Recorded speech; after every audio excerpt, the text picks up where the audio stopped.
true EMS horror story.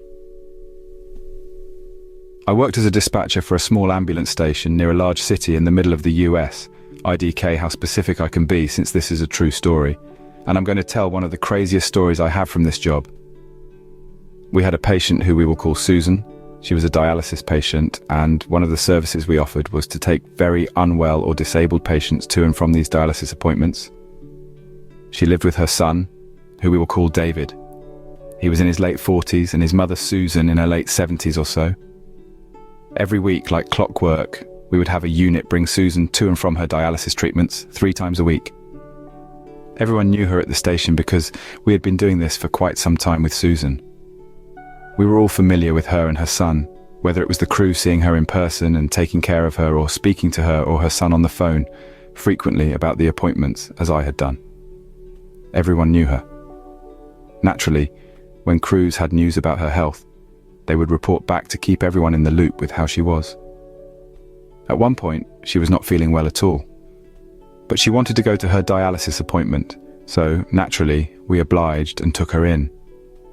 At this appointment, while receiving dialysis treatment, she lost consciousness and was promptly taken by our crew to the hospital.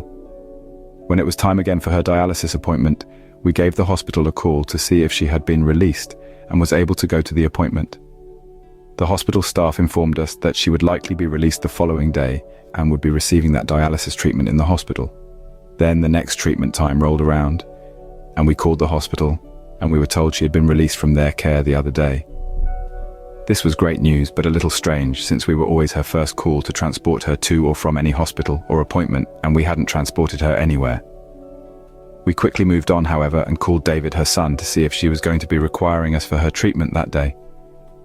He informed us she wasn't feeling well, and that she wasn't up to it, but that he was considering taking her back into the hospital.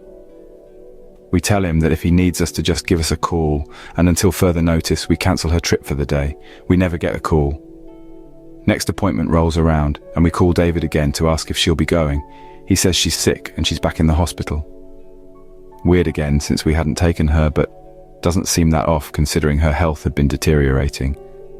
Next appointment, same thing happens. We call David, his mum's in the hospital, we move on.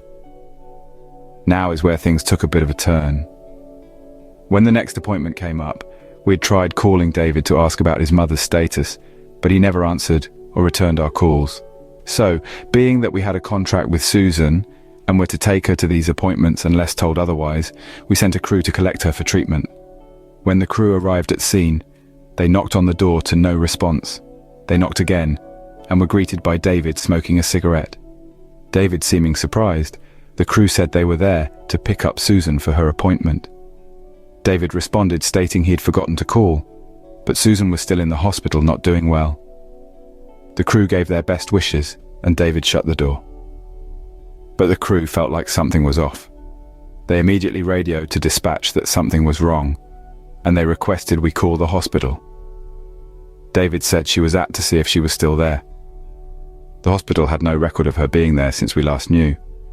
So, we had the crew leave the scene, and we called for a welfare check on Susan at her son's home. We heard nothing the rest of the day from police, David, Susan, or anyone else involved.